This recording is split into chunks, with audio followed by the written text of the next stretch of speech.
Dans cette vidéo, nous allons voir la méthode qui consiste à tracer l'image d'une figure par translation sur du quadrillage. Première chose, le matériel. Pour construire l'image d'une figure par translation sur quadrillage, il vous faut un crayon bien taillé ou un critérium et une équerre. Première chose à faire dans ce genre de configuration, il faut nommer la figure. Nous allons appeler la figure ABCD. Ensuite, il faut étudier le déplacement qui va être effectué. Pour cela, on va s'intéresser au vecteur rose qui vous est proposé et on va essayer de compter les déplacements horizontaux. Ici, il s'agit de 2 déplacements vers la droite. Et enfin, le déplacement vertical qui est effectué. Ici, on compte 8 carreaux vers le bas. Ainsi, chacun de mes points va devoir subir ce même mouvement, à savoir 2 carreaux vers la droite, puis 8 carreaux vers le bas. Commençons par construire l'image du point A.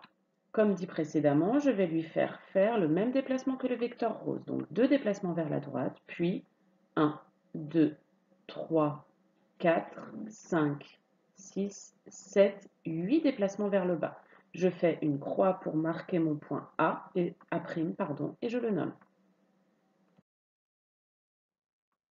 Pour la suite de la construction, nous allons effectuer exactement la même chose pour chacun des points. Donc pour le point B, 2 déplacements vers la droite, puis 8 déplacements vers le bas, j'obtiens le point B'.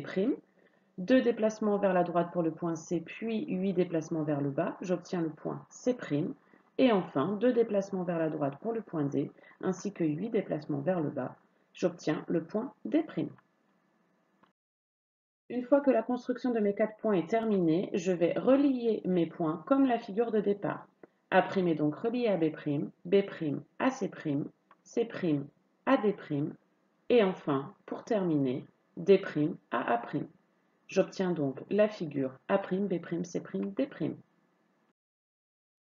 Je peux ajouter du codage sur ma figure pour constater que les deux figures sont superposables. En effet, la longueur AB est égale à la longueur A'B', la longueur BC est égale à la longueur B'C', CD est égal à C'D', et enfin, AD est égal à la longueur A'D'.